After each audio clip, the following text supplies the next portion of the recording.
We don't need that. We don't need that.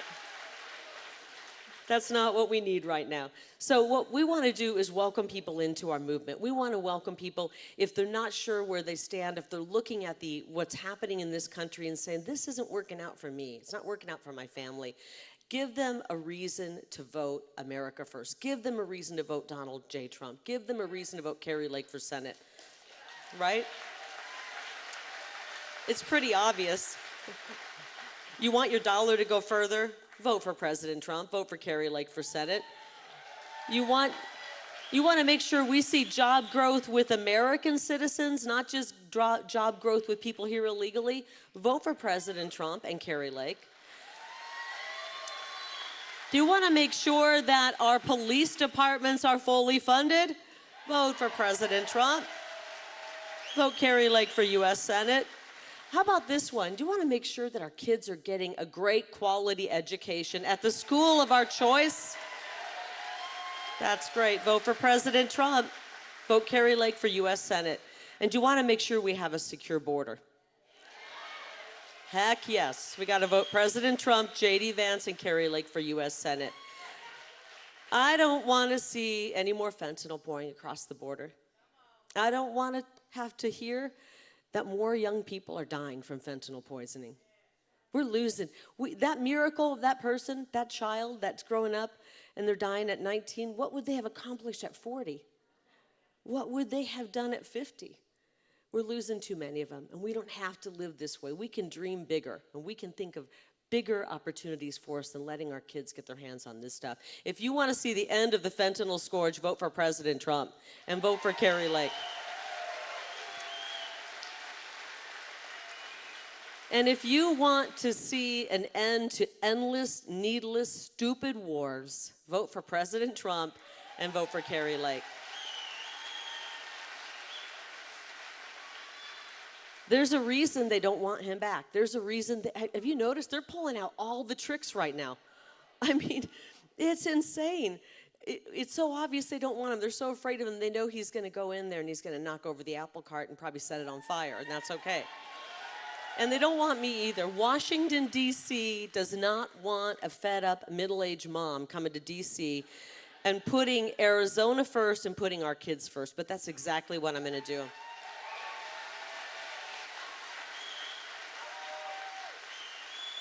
There's a lot of lobbyists in D.C. who aren't looking forward to me either. But I want you to know, you're busy.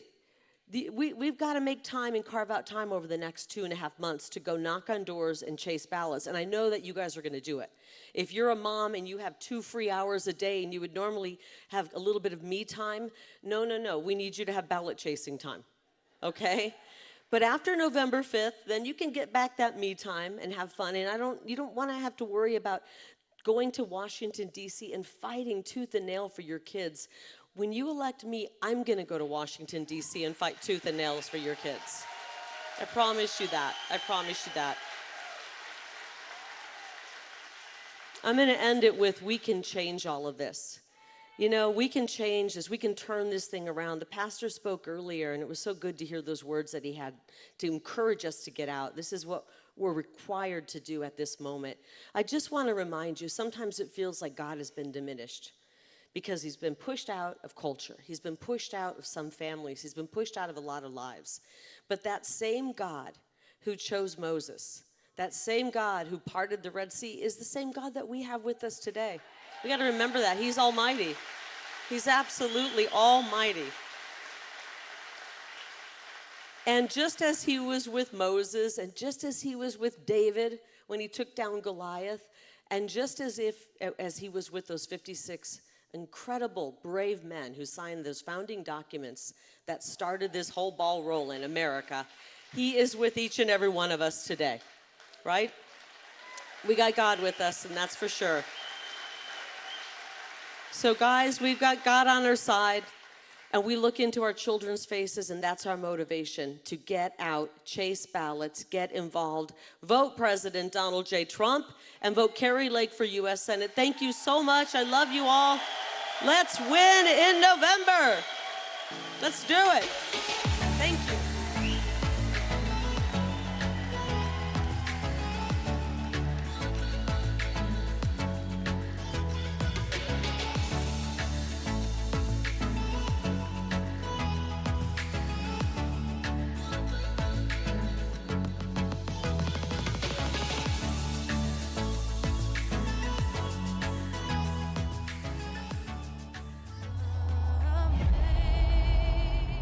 But you represent your presence here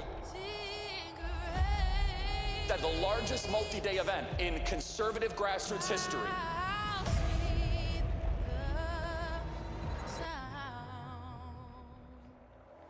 Is a message that will be heard by these people. Phoenix, Arizona, people from all over the country. It's remarkable because it brings everybody together. One of my favorite of the year. Energy, the left doesn't want you to see it.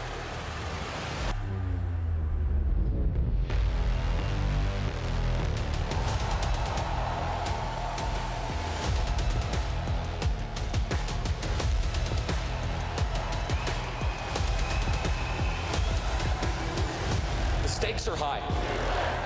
We have only begun to fight.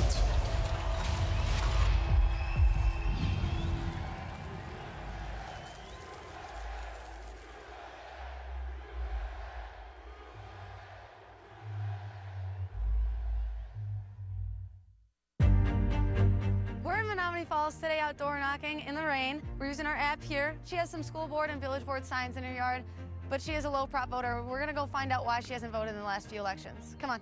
We're bringing a data-driven, common-sense approach to door-to-door interactions. The Turning Point Action app is the one-stop shop for any conservative activist. It makes conservative activism so easy where all you have to do is wake up and start. Our organization is coming into an area that national pundits don't even have on their radar. We've identified it as a top 5 county to saving our country, Waukesha County. That's where we're planting our roots. That's where I'm sitting right now in our new Wisconsin field office. We're gonna be going into those high priority precincts, identifying those low propensity conservative voters, getting them out to vote, moving away from the transactional approach that the Republican apparatus has promoted up until now to a relational approach that embraces the human element of politics. The machine that the left has built has been heavily based on outside organization, voter registration, ballot chasing, and they supported those outside groups, 501c3s, 501c4s. And meanwhile, the Democratic Party was able to have this now web of outside organizations all feeding into one common purpose. They're all in different boats, but they're rowing to the same place. We at Turning Point Action understand that we're no more than one generation away from socialism. And 2024 is the make or break year.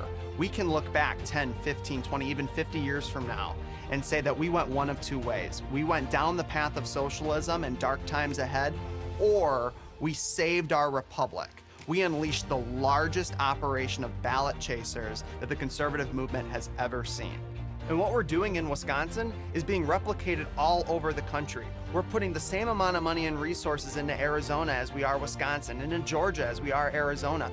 Those 3 states are the 3 states that actually matter. There is no path to the presidency without 2 of those states. And realistically, if we're shooting for the moon here, we need all 3 of them. And with our data-driven approach, going after those low propensity, apathetic conservatives, we believe we can bring home the votes that we need to in areas like Waukesha County, Wisconsin, Maricopa County, Arizona, Cobb County, Georgia, areas that will make or break the future of this country. This is a complete paradigm shift of how we know the conservative movement to be, and we absolutely cannot do it without your support.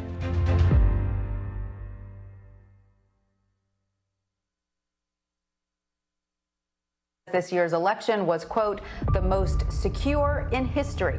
The most secure. The most secure. The most secure. The most secure. The most secure in the history of the country. We did it. We did it, Joe. You're going to be the next president of the United States.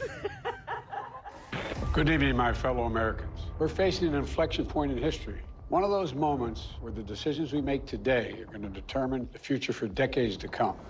The U.S. has given Ukraine over $100 billion in aid so far. Prices went up another 11 cents overnight, and now they're topping $6. Stores are locking up everything to try to combat theft.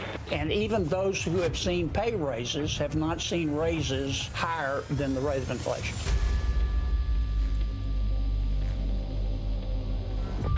Donald Trump and the MAGA Republicans represent an extremism that threatens the very foundations of our republic.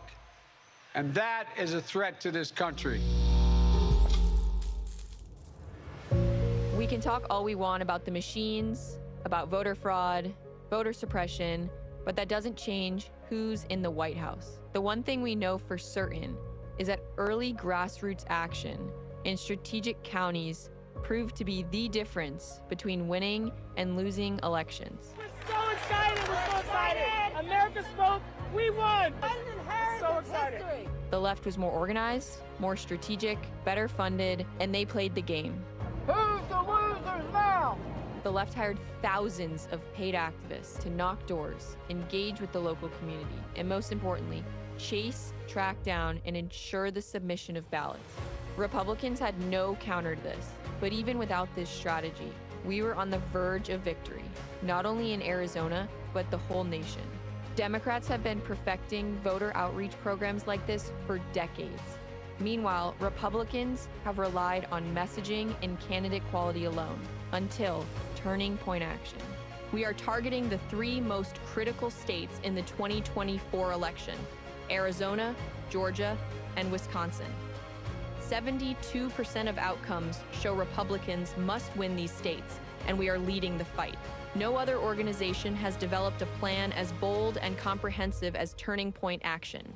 We plan to hire full-time representatives to embed communities beginning 6 months in advance of Election Day. Paid ballot-chasing reps will be trained and supported by Turning Point Action technology to target low-propensity voters and get them to turn in their ballot. We must do a better job of getting our base to show up and vote. We are doing the work to help turn the tide and take back the White House in 2024. Delayed action will cost conservatives elections, but more importantly, the future of our country. Act now with Turning Point Action.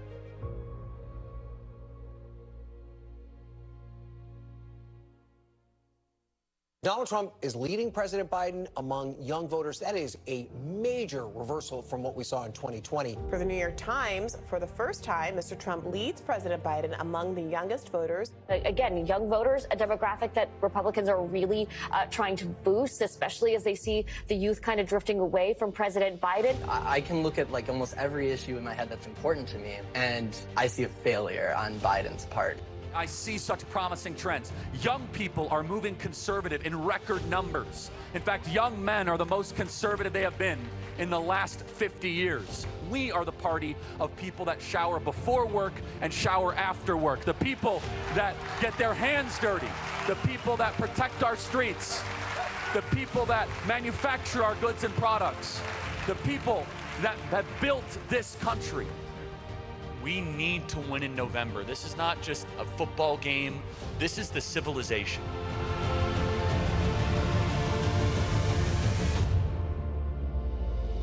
It's Turning Point Conference. Neo-Nazis were in the front of turning out there. So you are complicit. Twitter's censors set Charlie Kirk's account to do not amplify. The attack happened after Gaines spoke last night to students at a Turning Point USA event. Police escorted her to safety, that she was forced to barricade for 3 hours in a classroom. Police did not make any arrests. We absolutely have to get Biden reelected. Arizona's election was free and fair. Tyler Boyer is right here on the top of the indictment. She is charging them with conspiracy, fraudulent schemes and artifices, fraudulent schemes and practices, and forgery. Forgery for signing a document believing that Donald Trump won the state of Arizona. There's no guarantee we're going to win. There's no guarantee we're going to lose. But there is a guarantee that you can collapse at the finish line, that you could give everything you can.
Look at this crowd, guys. This is awesome.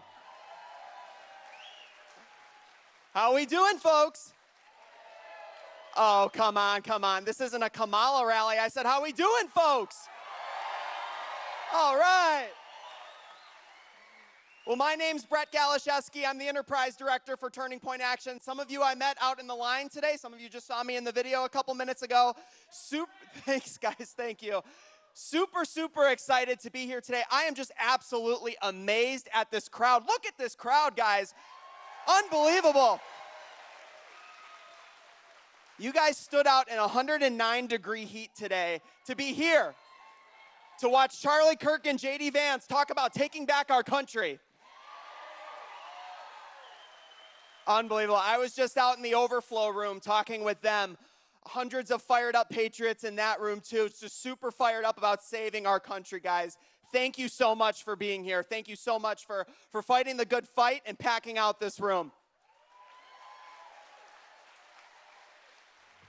I want to talk to you guys about a couple cool things that I need you guys to do walking out of here, right? Because it's no good going to events like this if there's no action to back up the enthusiasm that you guys have right now. 3 things. You guys probably signed up with our awesome field staff while waiting in line today to attend one of our future Super Chase events. What are Super Chase events? This is the idea of getting a bunch of people together and sending out a massive army into areas of Arizona that we absolutely need to rack the score up in.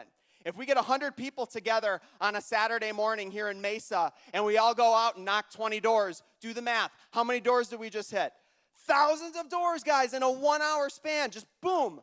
That's the Army, the force multiplier effect that we're looking to create. tpaction.com/superchase. Early ballots drop in 1 month. That's when you can start to receive your early ballots in the mail. At that point, here in Arizona, we're going to be holding those Super Chase events literally every single day up into election. I can tell you guys right now, the warrior spirit in this room is just absolutely incredible. You guys are certainly talking the talk. I'm asking you guys to walk the walk. I need you guys to be force multipliers. Download the TP Action app and hit knock doors on the app and begin to own your neighborhood.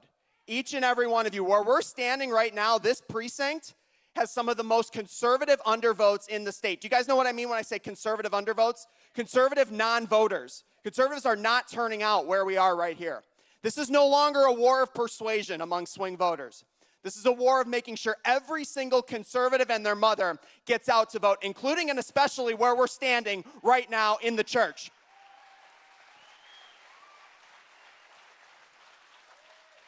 The other thing I want you guys to do, and this is super easy to remember, tpaction.com/100. That's our Commit 100 program. I want each and every one of you to sign up for that program today. What is it? It assigns you 100 voters here in Arizona to chase ballots with. If each and every one of you, the thousands of people that are in this room right now, chased 100 ballots, think of the impact. It's the biggest nightmare the left will ever see. Think of the impact that you guys will make. And for those that are watching on the live stream right now on our Twitter page, we hear it all the time. We hear, hey, I don't live in Arizona. How can I get involved and help the fight in Arizona? If you have friends and family outside the state that want to sign up and get involved with us, Commit 100 is perfect for them. We assign them 100 voters, and if your friends and family from outside of Arizona want to come here in the fall and chase ballots with us, we'll put them in a hotel. Seriously, guys, this is the edge. This is that extra step that we need to take to win back our country. So tpaction.com/100. Chase ballots, guys. Chase those 100. Commit to 100 votes. tpaction.com/superchase. Come knock doors with us and attend event. We're going to be having them every single day. And then finally, we have an exorbitant amount of voter registration forms out on our tables. Did you guys know that 2 weeks from yesterday is National Voter Registration Day? September 17th, that's National Voter Registration Day. Celebrate National Voter Registration Day by registering a friend or family member to vote. My call to action to you guys is to each grab one of these on the way out. If each and every one of you registered one other person, registered a new Republican here in Arizona, we will win this culture war, and we will take back our country. And you'll get to explain to your future grandchildren how you saved our country in 2024. Thank you, each and every one of you, for being here. We have a fantastic program lined up for you guys. JD Vance is in the house.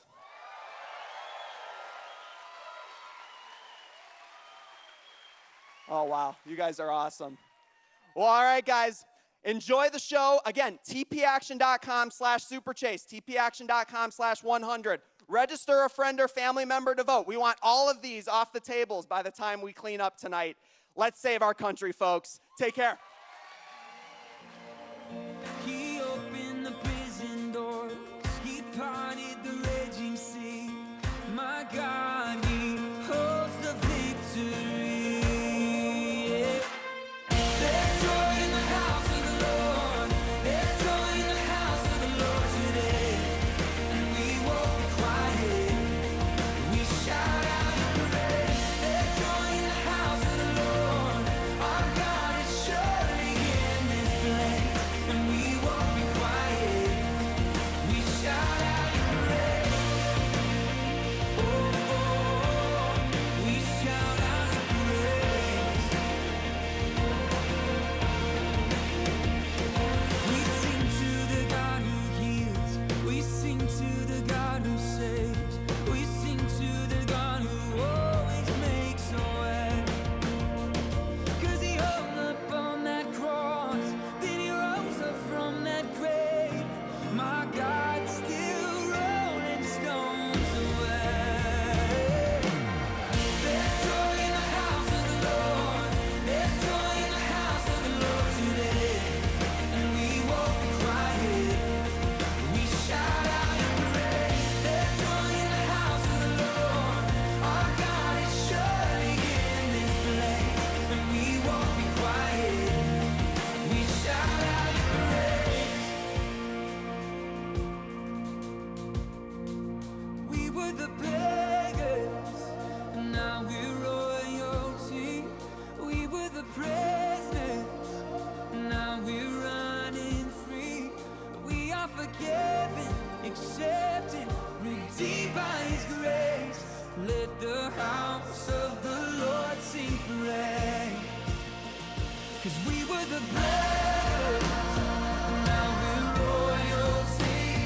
We were the prisoners, and now we're running free. We are forgiven, accepted, redeemed by His grace. Let the house of the Lord sing praise.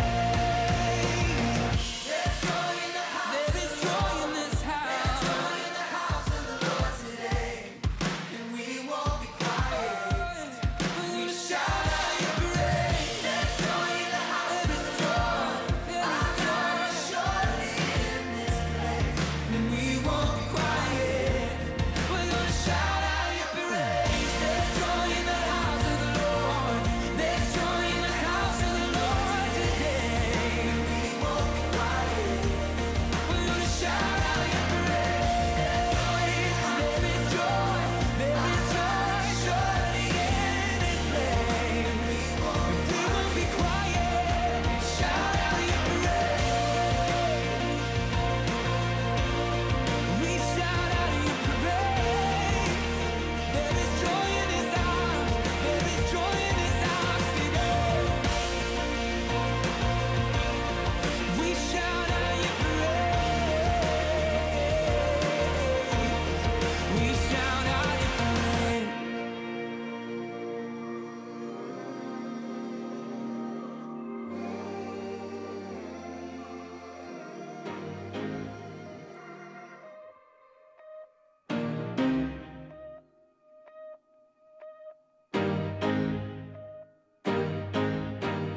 I was dead, I was lost, I was asleep at the wheel, I was drifting off. My heart was failing, my heart was failing. In the dark, heard a song, it was the sweetest sound that I've ever heard. And my soul went sailing, yeah, my soul went sailing. I'm waking up, I'm waking up,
rising, standing up. Life awakened through your love. Oh, for the battle you won. Breathe in me. Sticks and stones may break my bones, but only you can make these bones come alive.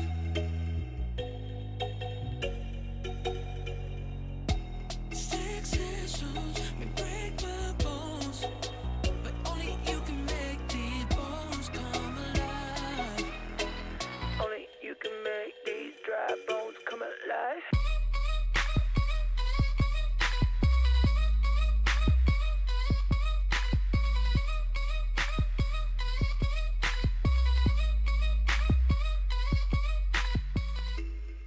I hear an army rising up, like a rocket taking off. Oh, for the battle you won. Breathe in me. Dust arising, standing up. Life awakened through your love. For the battle you won. Breathe in me. Sticks and stones may break my bones, but only you can make these bones come alive. Yeah, only you can make these dry bones come alive. Sticks and stones may break my bones, but only you can make these bones come alive. Only you can make these dry bones come alive.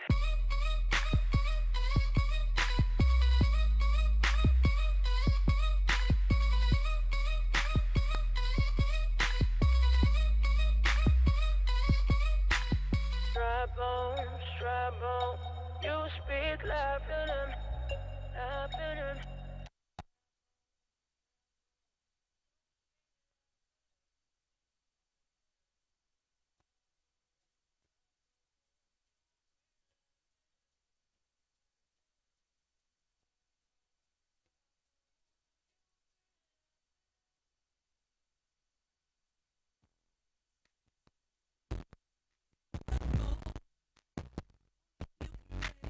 Bones come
Ladies and gentlemen, please welcome Charlie Kirk.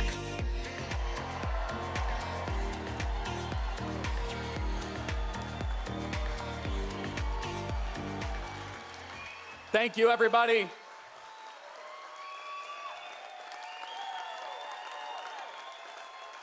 Are we going to win Arizona in November? I love those signs. I love that. Trump, Vance, secure the border.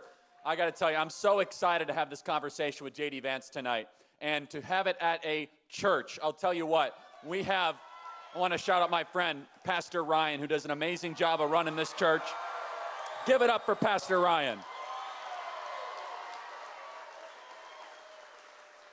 Hey, Lucas. We are right here in East Mesa, where the election very well might be decided. Now, yes, this is Republican country out here, but you know there are thousands and thousands of voters here in East Mesa, right near Queen Creek, right near Apache Junction, where people get ballots in the mail and they don't submit them. My vote doesn't matter.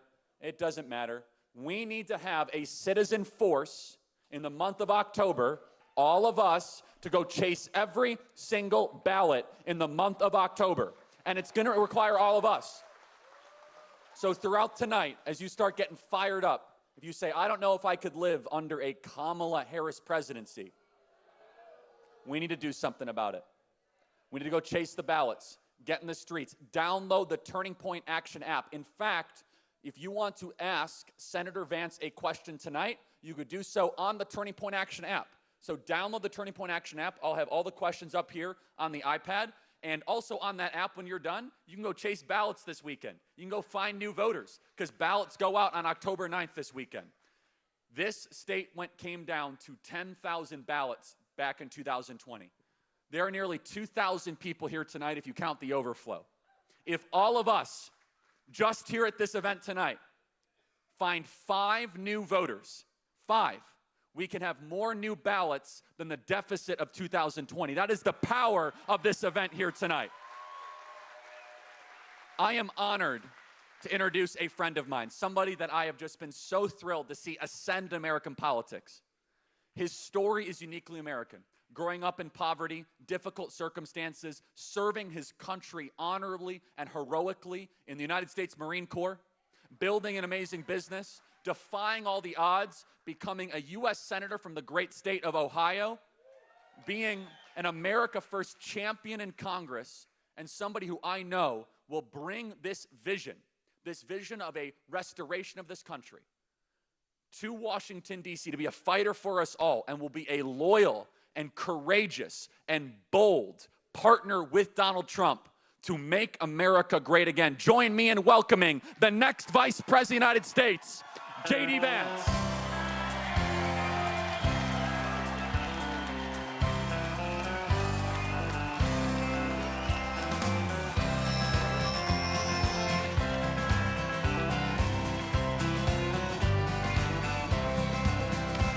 Why don't we liberate these United States where the God bless you all. Thank you. Need it worse. So JD, welcome to Arizona. It's good to be here, man. Hello, Arizona. How we doing? Now, JD, I noticed we don't have any teleprompters here for you tonight. It's a little just off the cuff, taking questions, and also questions from the audience.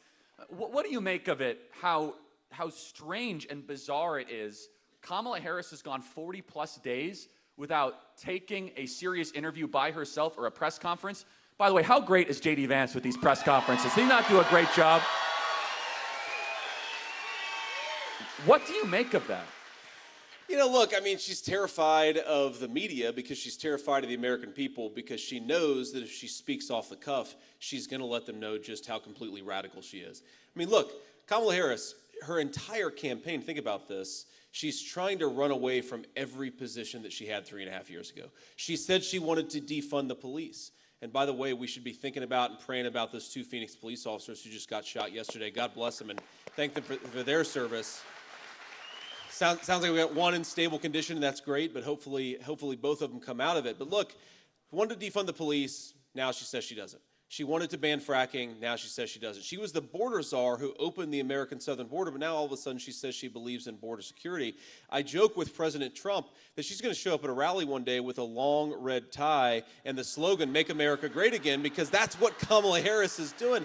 She's pretending to be, you know, we had a rally, Charlie, where the president, he called me right before I went out, and he said, "What do you think's going on here?" And I said, "I don't know, sir. I think maybe she wants my job." She realizes the Kamala Harris campaign is not going well, so she wants to replace me on the ticket. But we cannot let the American people forget how radical she is. She is exactly what she said she was. She is exactly what she has governed as. And the reason why she only talks to the American people with a teleprompter sitting in between them is because she knows the American people can smell a fraud, and she is a fraud, and we have to remind people of it.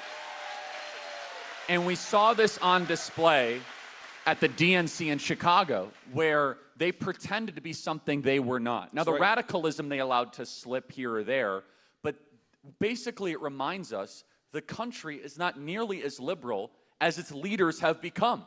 That the country is a center-right country, that we want borders, that we do not want men in female sports. Right. That we want sound currency. And she knows that if she ran as what she truly is, a San Francisco liberal, that the people would reject that soundly. So we must not just remind her, but let's go through that record. It's very important. Just on the police in particular. What did she do in 2020, 4 years ago? She donated to a bail fund, is that correct? Yeah, it's almost hard to believe, Charlie, but I've looked this up. It actually is true. Remember when there were rioters in the summer of 2020 that burned down the city of Minneapolis and a bunch of other cities on top of it? Now, they didn't catch a whole lot of them, but they did catch some of those rioters, and guess who was at the front of the line trying to bail them out of prison? Kamala Harris, who now says that she supports police officers. We can never let her forget it. She was bailing out the people who were attacking police officers and burning down a great American city. That is the record of Kamala Harris, and let's have a president like Donald J. Trump who actually supports our police officers who keep us safe. It's very simple stuff. Now, But it actually gets worse, Charlie, because Kamala Harris, she likes to say that she was a tough-on-crime prosecutor. Her record as prosecutor is that she turned San Francisco into the high-crime problem that it is today. San Francisco, by the way, one of the most beautiful cities in the country before Kamala Harris got a hold of it. And after she let the drug cartels, the drug dealers, and everybody else take hold of San Francisco, you're now at a situation in San Francisco where if you call the police, unless you're getting actively assaulted, they will say sometimes, "Call us back in a couple of hours." They're so overwhelmed, and that is the record of Kamala Harris. So we can't, again, Charlie, this is so important, we can't let people forget exactly who she is. And remember, it's not just that she said all these crazy things back in 2020, it's that she has governed like a San Francisco liberal. And this is the kicker, that she's also attempting to do some sort of a mind manipulation trick. She's the current vice president of the United States, right, everybody? She's in office right now. So, Charlie, it takes a special level of shamelessness. And maybe I've only been in politics for 2 years, so I just haven't reached that level. But to look at the American people, even though she's reading off a teleprompter, and to say, on day one, we're going to make groceries and housing more affordable. On day one, Kamala Harris says this, we're going to tackle the American southern border. Kamala, day one was 3.5 years ago. What the hell have you been doing the whole time?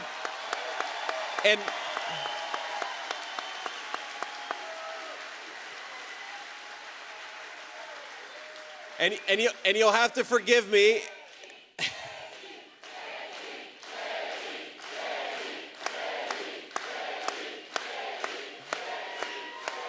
Thank you. But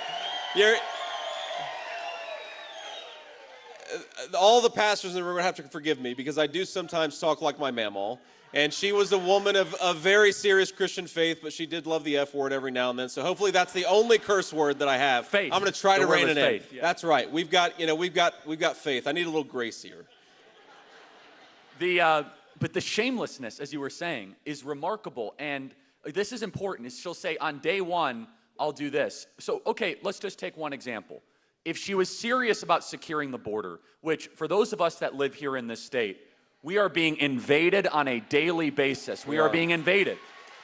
And it's so frustrating because a Democrat will be running for office and they'll raise a bunch of out-of-state money, like Ruben Gallego and previously Mark Kelly, and they'll run all these ads where they'll literally walk alongside Trump's border wall, and then they'll go to the Senate and vote against everything, but they will lie to the vote. You guys have seen those ads, right?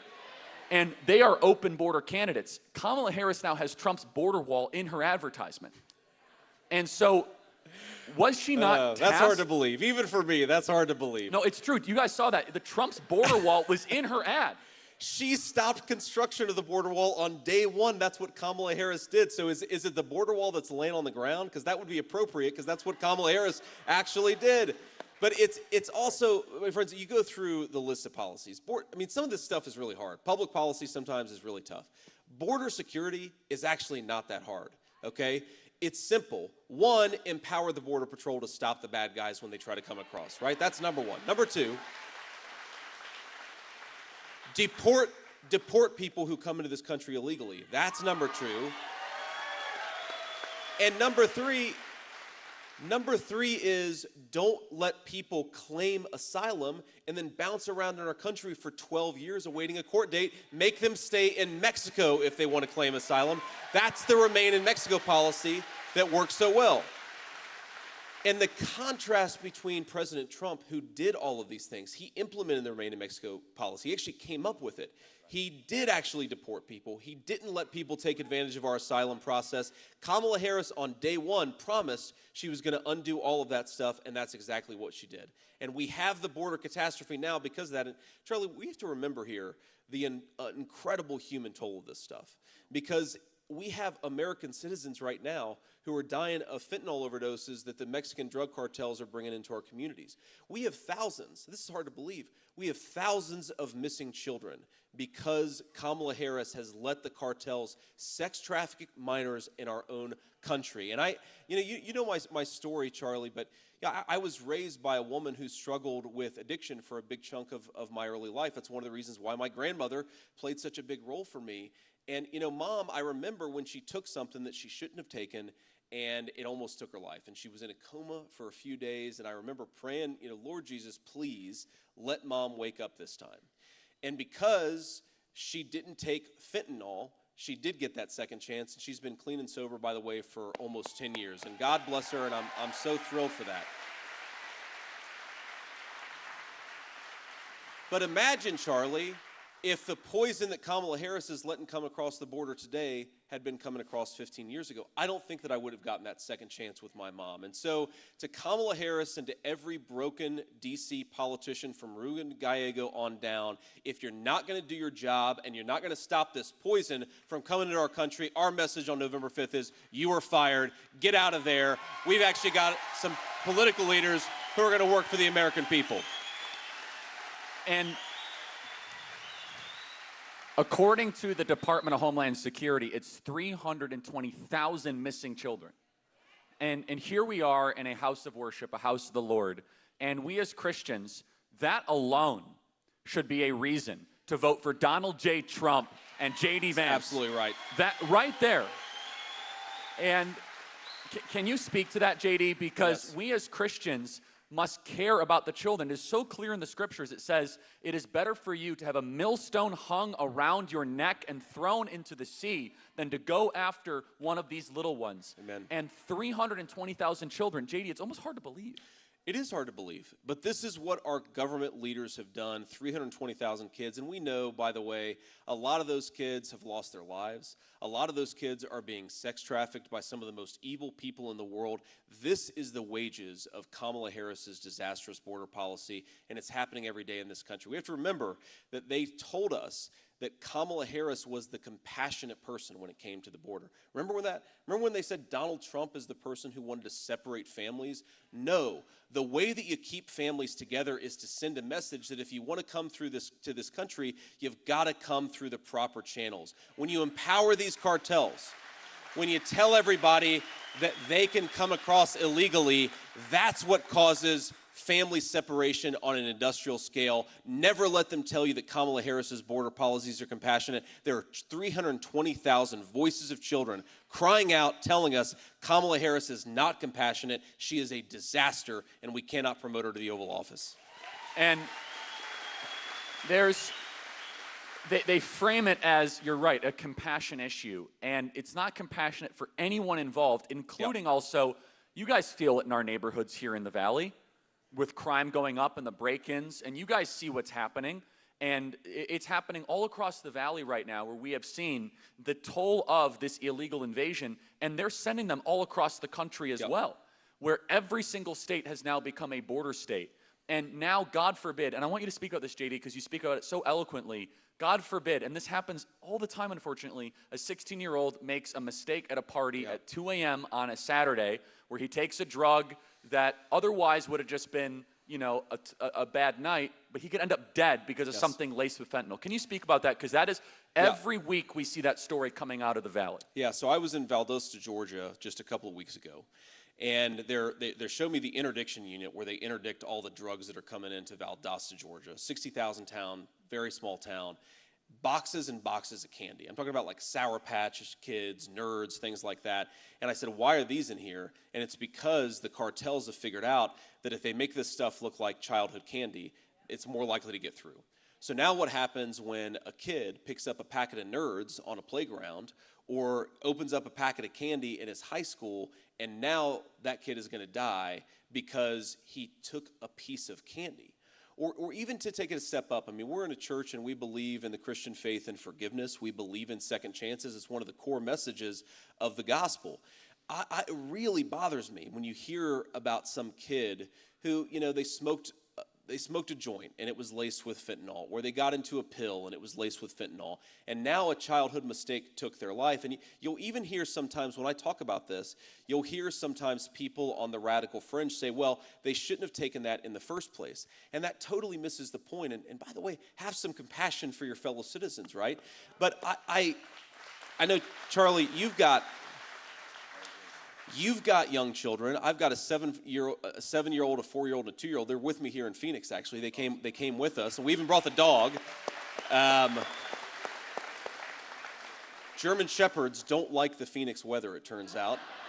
But I think I want my kids to grow up in a country where our neighborhoods are safe enough they can make a mistake without it taking their life. And I want them to be able to deal with their childhood mistakes and with their problems and with their sins at church instead of having it destroy them. And that is what Kamala Harris has done. She's taken safety away from our kids. She's taken second chances away from our families. And from a policy perspective, this is a decision. This is not happening to us. This is a very important thing, That's right. is that the Democrats and Kamala Harris, they frame the border issue as if it's this uncontrolled thing happening and that we have to just kind of manage it, as if it's like a natural disaster. Let's be clear. We are allowing it to happen. What is happening is an act of the will. Can you speak about that, JD? Yeah, man, it's an unnatural disaster, and her name is Kamala Harris, right? That's exactly what's going on here, is we've got leadership that refuses to do its job. I mean, we have to remember, they came in bragging about the fact that they were going to undo every single one of Donald Trump's border policies. Remember that? Remember 3.5 years ago when Kamala Harris didn't pretend to be a border hawk? She pretended to be what she is, an open borders radical, and they said, we're going to do this on day one. We're going to suspend deportations. We're going to end the Remain in Mexico policy. They did every single thing that they promised that they were going to do, and now they're trying to run from the consequences. And the way that they get away with this is so important, Charlie. The way that Kamala Harris gets away with this massive, dishonest operation is for us to not get out and vote and penalize these people. When our politicians lie to us, we have a response and we have an ability to push back. It's at the ballot box. So get out there, tell Kamala Harris, you are fired, and we're not going to reward people who gaslight us and lie to us about what they've done in office. And this state is one of the most consequential and one of the most crucial, which is why you're here. Huge. Especially this part of the Valley. And just to reiterate what I said earlier, every single one of you going out with Turning Point Action and to chase ballots and to register voters, JD, we're seeing in this state, one of the buried leads is that this state is actually becoming more Republican, not more Democrat. In 2020, Hear, hear. In 2020, we had about 100,000 more registered Republicans than Democrats. 4 years later, we now have 260,000 more registered Republicans than Democrats. So we have become, and that's net, that is a net increase. That's huge. And it's happening because everyday Americans are seeing the failure of the open border policies, of seeing what's happening internationally, which I definitely want to talk about, which does not get enough attention recently. But also, Phoenix, especially, and everyone here is feeling it. It used to be a decade ago one of America's most affordable cities. Remember that? Remember you used to brag to all of your friends and family in Chicago, LA, and New York? Well, come to Phoenix, you can afford anything. We are getting crushed by inflation here. Inflation in the Sun Belt is the worst in the country, from housing prices to grocery prices. Why is this happening, JD? Explain it, and what will Trump-Vance do about it? Yeah, so inflation's obviously complicated, but in some ways it's very simple. When you let in when you talk about housing, for example, you let in 25 million illegal aliens into this country. On the one hand, they're going to compete against Americans for scarce homes that are out there. And then Kamala Harris cast the tie-breaking vote for the Inflation Explosion Act. So mortgage interest rates are higher, home prices are way higher, and now Americans can't afford to buy a home. That's exactly what's happened, right? You bring in too many people, you have them compete against Americans, and then you drive mortgage interest rates through the roof. That's exactly what Kamala Harris has done. Now, she's also, of course, gone to war against American energy. And energy goes into everything, right? You want to manufacture anything, you need energy. Our farmers want to transport food to the grocery store, they got to do it on trucks. The trucks require energy. So when you raise the cost of energy, then you raise the cost of everything else. Kamala Harris would rather us buy oil and gas from tin-pot dictators all over the world. I think we ought to buy energy from American workers and from American territory, and that'll create a... And Charlie, that'll create a lot of jobs, man, but it'll also drive down the cost of everything. I mean, we have to remember, 30 years ago, and I hear this from Democrats, I hear this from independents, I will hear people say, 30 years ago, our parents, just working a normal American middle-class job, could afford to buy a home. And they could afford to send their kids to a school where they were going to get an education and not an indoctrination. And even if you weren't rich, you could trust that your kids were going to walk down the street in safe neighborhoods. We have taken all of that away, except for the very rich and privileged people in this country, because they can afford private security, and they can afford to send their kids to school wherever they want to, and they can afford when Kamala Harris raises the price of energy by 50%. You know who can't afford it? The gross majority of American citizens. And we cannot forget that when these guys say that they stand for the common man or they stand for working people, you know who stood for working people and his policies backed it up? Donald J. Trump for 4 whole years. And when Donald Trump was president, one of the least reported economic miracles was the blue-collar boom. Amazing. Where those that worked with their hands, the muscular class, and I see some of you guys out here, the plumbers, electricians, the welders, those of you that shower before work and after work, those of you that are talked down to by your leaders because you don't have a college degree. By the way, I'm right there with you. I didn't go to college either, by the way. You guys are building the country with your hands, and you're increasingly joining the Republican Party because our values are together. But the muscular class of this country saw their wages go up quicker than even high-income earners. That's what happened when Donald Trump was president. There was a miraculous blue-collar boom. And this is why, JD, everyday voters, they might say, oh, I don't know how I feel about Trump, but my life was better when Trump was president. That's my exactly life, right. We were richer. Our communities were safer. We had a border. That alone should decide the election. Can you talk about how blue-collar America, the communities that you represent in Ohio, especially, because that is really the blue-collar center of this country, they were flourishing under Donald Trump? Yes, they were. And I think it's useful to go back a little bit because we have to remember, and I hate to say it was bipartisan, Charlie. For 30 years in this country, you had Republicans and Democrats united around a very stupid principle, that America didn't need to make its own stuff. So who makes 95% of our ibuprofen? The Chinese.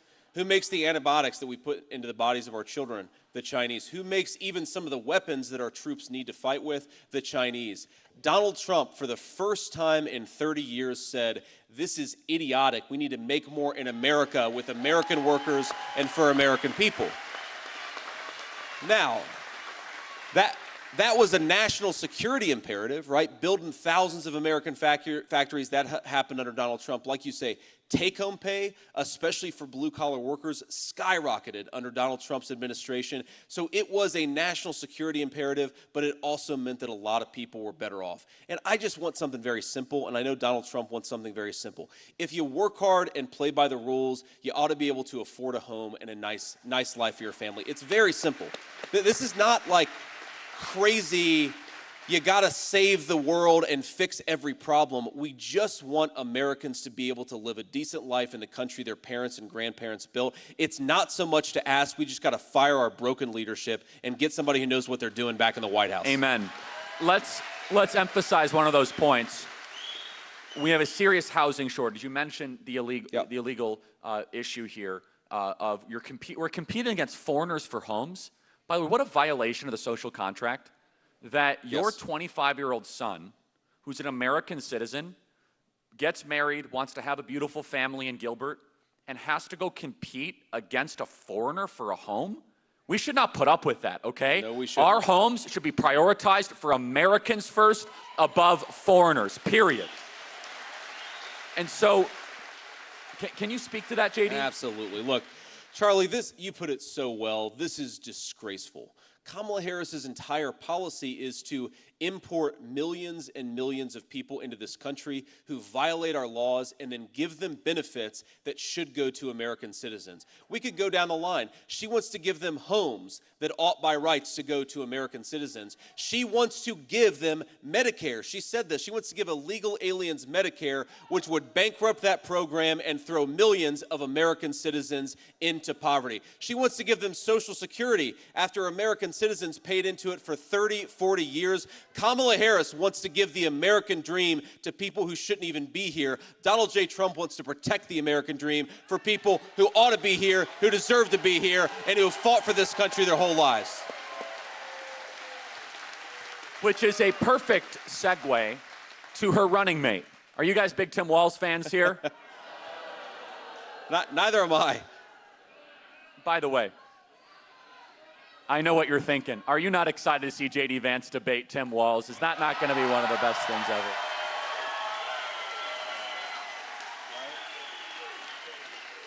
They better have a mercy rule. Who's moderating that debate? Nora O'Donnell from CBS, and I think what actually might happen based on his military service is he's going to bail out at the last minute but say he went anyway. I think that's the Tim Walz approach to the debate. By his own admission, he says he's not a good debater. Okay, I don't even know what to make of that. JD Vance is one of the best we have, by the way, as you could tell. But let's just look at the record, because not only has Kamala Harris stood for foreigners over Americans in every possible way. Let's look at Tim Walz. Tim Walz, taxpayer-funded tuition for illegals in Minnesota. Correct me if I get any of this wrong. That's right. The driver's licenses. Driver's licenses for illegals. illegals. And also, I know there are other policies as well that were accommodating foreigners in the state of Minnesota. On top of that, there's so much there that needs to be explained, yet he does not take questions. And I want all of you to understand this. If you're an undecided voter watching this at home, because we have millions of people watching this, or if you're an undecided voter here tonight, the ticket that is willing on a daily basis to take questions from reporters is probably the ticket that should govern your country, not the one that runs away from reporters. And if I may editorialize just a little bit more, why are reporters and journalists continually providing cover for the side that won't talk to them? It's very bizarre. It's like, at some point, when will these reporters say, I'm not going to carry your water anymore because you won't even allow me to ask a question? By the way, how pathetic was that CNN interview with Kamala Harris and Tim Walz? The whole thing was very weird. So Tim Walz, with George Floyd, allowed Minneapolis to burn and did not call in the National Guard, within 24 hours. Talk about Tim Walz, without a doubt, the most radical, out-of-touch vice presidential selection in modern American political history. Yeah, so much we could talk about, and I think it's important to reinforce this just drives home how terrible Kamala Harris's judgment is, right? Now, she says she doesn't want to defund the police, even though she supported those policies. Then she goes and picks a VP nominee who allowed rioters to burn Minneapolis to the ground and actually pushed back against Donald Trump when he said that he wanted to send in the National Guard to save Minneapolis. And thank God, eventually, Donald Trump did exactly that. Finally, Tim Walz relented, but after, of course, $13 billion damage had been done. This is a guy who, I was asked by John Carl of ABC, he said, you accused Tim Walz of wanting to kidnap people who don't want to consent to gender reassignment for their kids. And I said, well, he signed legislation, he supported legislation that would take children away from their parents if their parents don't want to do sex changes. How would you define that as anything other than kidnapping? And this is a guy, by the way, Charlie, who says that he believes in small government, that he wants the government to stay out of your bedroom. He wants the government to steal your children from you if you don't agree with Tim Walz's values. That is not small government. That's disgusting, and he should be ashamed of himself. Yes. But look, But the most fundamental issue, and we're going to keep on going back to it, Charlie, is you cannot stand for working people. He says that he's a union guy, that he supports union people, that he supports working people. You can't stand for working people if you're trying to import millions of illegal aliens to steal their jobs.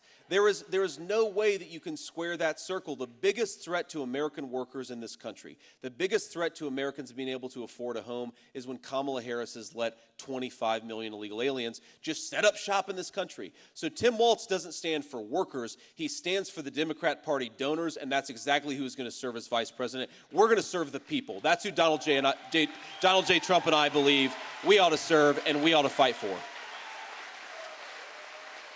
So let's expand on one of those points, which I think is very important. And so Tim Walz signed a piece of legislation. And by the way, Washington, Oregon, and California have very similar laws.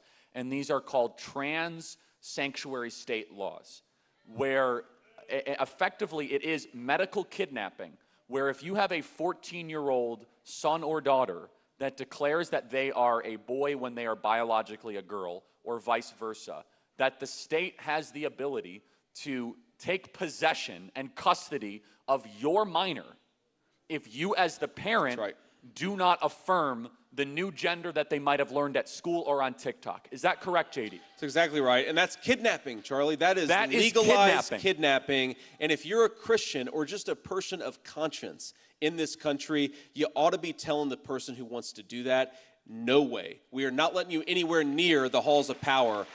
And that's what we have an opportunity to do. But it is so sick. I mean, think about this. Look, Charlie, I have an incredible amount of sympathy and compassion for some of these kids. I mean, adolescence is confusing for almost every teenager, right? Every teenager goes through this or that thing. They go through an awkward phase. They maybe go through a goth phase. That was big when I was a kid in the 90s. Look, kids go through this stuff. But now we have social media going and telling them that, hey, it's not just growing up or it's not just growing pains. You are in the wrong body. And you need to go mutilate yourself to feel like a whole person again. That's a terribly scary thing for a young teenager to go through. Tim Walz wants to take those kids away from their parents. I think we ought to encourage the parents to make those kids safe and to help them deal with whatever they're dealing with, not steal them away from the people who love them the most. It's sick, but it's not just sick, Charlie. It reveals an entire value set. You ask yourself, how could you be the governor of a state? Every protective instinct that I have as a father is if I'm in a position of leadership, I'm going to fight back against the people who are trying to burn down my city. Or I've got 3 little kids. I'm going to fight back against the people who are trying to take my children away from me because they got a weird idea in their head from social media. Or I'm going to fight back against the people who are stealing the jobs of American workers or making it unaffordable for young Americans to buy a home. Tim Walz, every single time he gets an opportunity, he fights for the people who are harming American citizens. We need a president who's going to fight for American citizens. We just don't have that right now in this country. Amen. And just to expand on that, think about it. A kid goes through a phase and now is able to irreversibly damage him or herself without parental consent. There's a reason why you're not allowed to get a tattoo till you're 18 years old. That's right. Because you might do something that you might regret. And yet now we call that gender-affirming care. Only President Trump and JD Vance stand for the children of this country against that horror that is happening to our children. That's right. So expanding on that, JD, I see some of these signs out here, which is one of the 20 planks of the new Republican platform, which is no men in women's sports. It says it right there. Right there. JD, how did we get in a place where now this needs to be a policy position? And if Kamala Harris or Tim Walz took questions, maybe they have to answer for this, but they're okay with biological males competing in sports against females. Yeah, which is, first of all, it's so unfair to the girls. Sometimes they've competed for their entire lives to reach the height of their particular sport, and then they have to, you know, you've seen this in the swimming competitions or in the weightlifting competitions. They go up against a biological male who has advantages that are just so obvious, and it's insulting to these girls, but it's also dangerous for the girls. I mean, we of our 3 kids, we got 2 boys and a girl. I really don't want my 2-year-old to step into a competitive physical sport with a biological male because he might hurt her. And as a father, I believe that the job of fathers is to protect our daughters, not promote the people who are trying to harm them.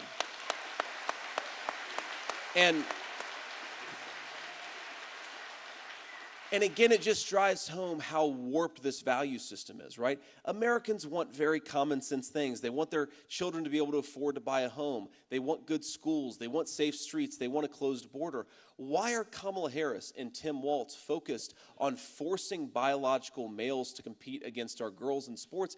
It's insane. And it's not just that, Charlie. So this came up in the state of Ohio, and when I first heard it, I didn't believe it, that the Harris administration was threatening local school districts. If they didn't go along with all of the gender and transgender craziness, they were going to take away free and reduced school lunch funding.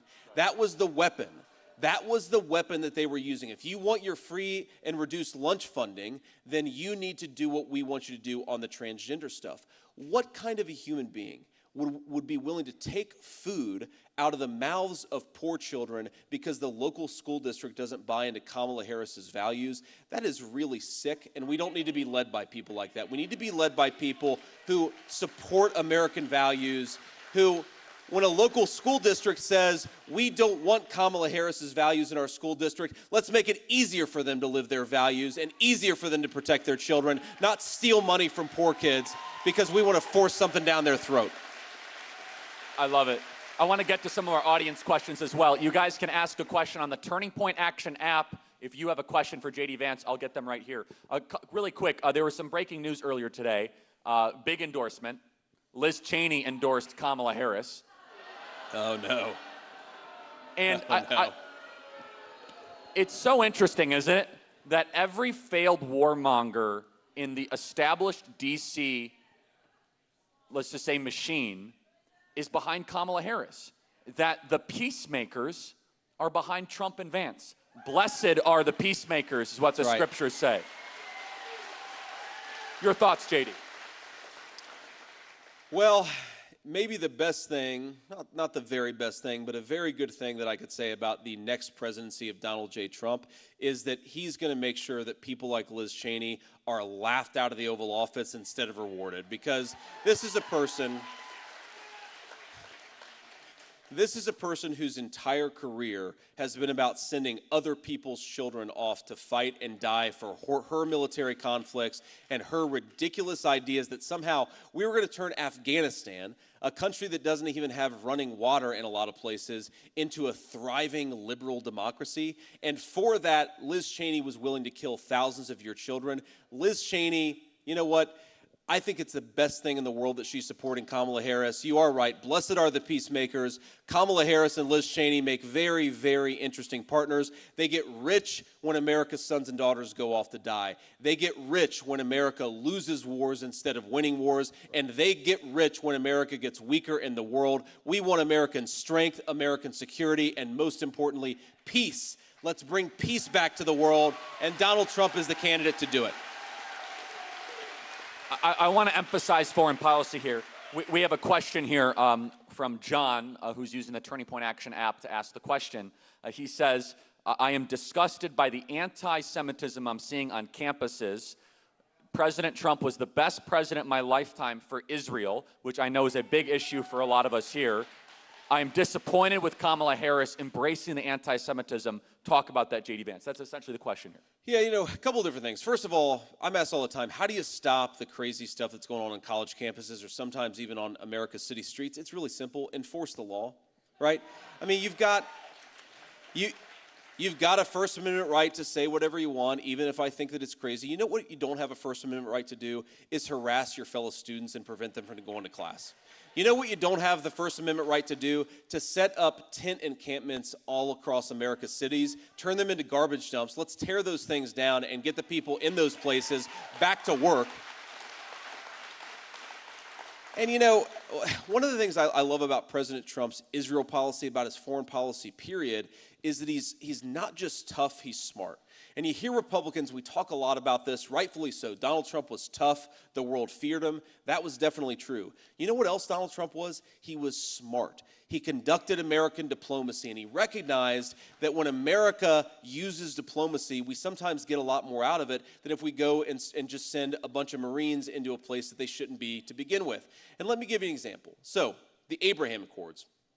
Doesn't get enough credit for it. A huge deal for Israel, a huge deal for the United States of America. Here's what President Trump is saying. Allow Israel to create regional alliances with all the Arab states in that region of the world. They can serve as a counterbalance to Iran. Peace, alliances, not sending Americans off to fight in a stupid war, but preventing the stupid war from ever happening to begin with. That's the Donald J. Trump approach. And man, it worked. So if you want to empower Israel and you want to allow America to focus on China, allow the Israelis to focus on Iran, right? Let them finish this war. Let them get it over as quickly as possible, destroy Hamas as a fighting force, and then they can figure out what to do from there. America has got to make it easier for our allies to finish this war. Kamala Harris wants to prolong it. Doesn't make an ounce of sense. I love that. This is a question from Hayden. With rising costs on everything, daycare is very expensive. Yep. We pay $725 a month for it, and that's the lowest we've found in this area. What can we do about lowering the cost of daycare? Hayden, obviously a working family, and it's very hard for working families to get by. How will we lower the cost of daycare? You know, such an important question, Charlie. And I think one of the things that we can do is make it easier for family models to choose, or for families to choose whatever model they want, right? So one of the ways that you might be able to relieve a little bit of pressure on people who are paying so much for daycare is make it so that you know, maybe like grandma or grandpa wants to help out a little bit more. Or maybe there's an aunt or uncle that wants to help out a little bit more. If that happens, you relieve some of the pressure on all the resources that we're spending in daycare. Now, you talk about just daycare. Let's say you don't have somebody who can provide that extra set of hands. What we've got to do is actually empower people to get trained in the skills that they need for the 21st century. We've got a lot of people who love kids, who would love to take care of kids, but they can't, either because they don't have access to the education that they need, or maybe more importantly, because the state government says you're not allowed to take care of children unless you have some ridiculous certification that has nothing to do with taking care of kids. So empower people to get the skills they need. Don't force every early child care specialist to go and get a 6-year college degree where they've got a whole lot of debt and Americans are much poorer because they're paying out the wazoo for daycare. Empower working families, empower people who want to do these things for a living, and that's what we got to do. All right, we have 2 more questions here. This one here, I really want to see. This is from Howard. I really want to see Donald Trump and you be successful. What can I do materially in the grassroots to make a difference?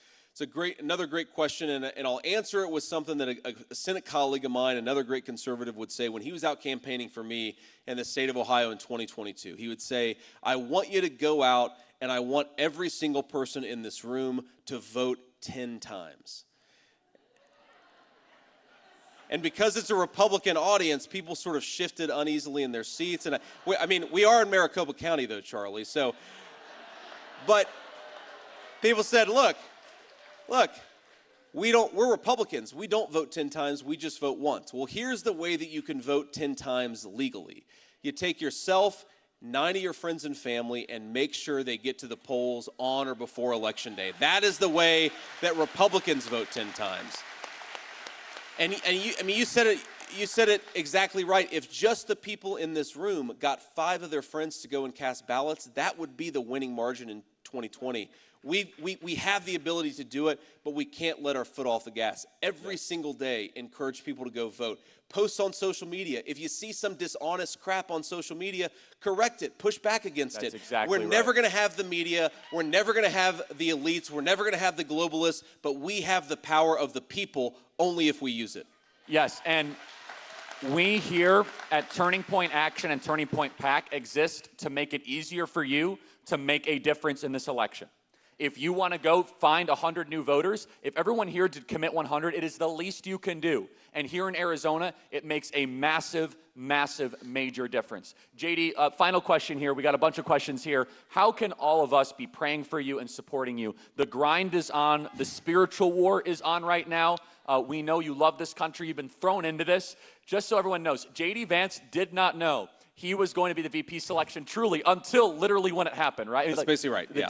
Monday afternoon, about an hour before. Yeah, Trump, an hour before. The president called me, yeah. Yeah, and so he's just been thrown into this, and I think he's been doing such a great job, and I just want to encourage him, right? Such a great job.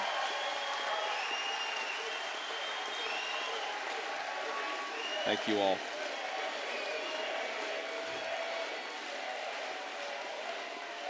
Well, let me give 3 answers to that question, Charlie. So first of all, and some of the kind pastors that we met with earlier, thank you guys, and thanks for hosting us in this beautiful church. But they asked me this question, and I'll give a 3-part answer just like I gave to them. Number 1, the thing I most need is courage and wisdom. Wisdom to know the path and courage to walk the path. So if you can pray for that for me, I would appreciate it. We're out there doing... we're trying to do the Lord's work every day. We're trying to persuade people. I need courage and wisdom. That's what I most need. For my wife, I'd ask, this is the second part. For my wife, I'd ask you all just to pray for strength and patience for my wife. She is an unbelievable person. I don't know if you saw her at the RNC. She did a great job. I told my team, never make me follow my wife again because, you want to follow somebody who's worse than you, not better than you, and she just did such a good job, and I was so proud of her. But she needs strength. Look, she's not a political person. She doesn't like politics. She said before I got involved, she said, well, I think politics, pretty much everybody's a scumbag, and, well, honey, you're right. All but like 5 people, but I think she's been such a trooper about this, and she's been going out and doing her interviews. Please pray for strength and for courage for my wife. And the final thing is just pray for my kids that they're as insulated from this as possible because they're so sweet. I think all of you know, we've all seen kids at different phases, but we have a 7-year-old, a 4-year-old, and a 2-year-old. They're such beautiful, happy kids, and I just want them to stay that way. I don't want politics to change who they are, and so just pray that they can be as insulated as possible from this. And most of all, just pray for our country. I mean, one of the things, Charlie, I think that we have to do, or I should say I have to do a better job at, as the guy running to be your next vice president is, yes, there's a lot that is wrong with our current leadership. The border's wide open. We have a disastrous inflationary set of things going on that make it hard for people to afford a good life. But we still have, and I have learned this very personally the last 6 weeks, flying around the country, driving around the country, we have the best country on the face of the earth. We have...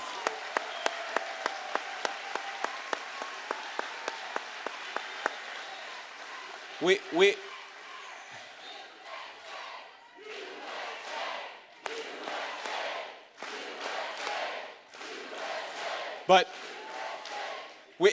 Thank you all. We have the most beautiful country. We have the best natural resources. We have the best workers, the best traditions, the best history. The only thing that we need to fix is the broken leadership, and you all can do that. God bless you all. Thank you for everything you're doing. JD Vance, and please everybody. help us. Thank you so much. Thanks for having me. Charlie, I love you, man.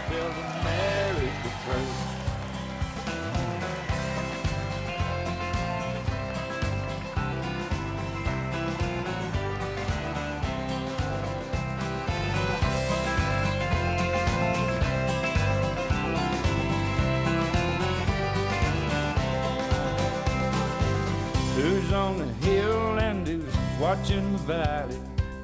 Who's in charge of it all? God bless the army and God bless our liberty.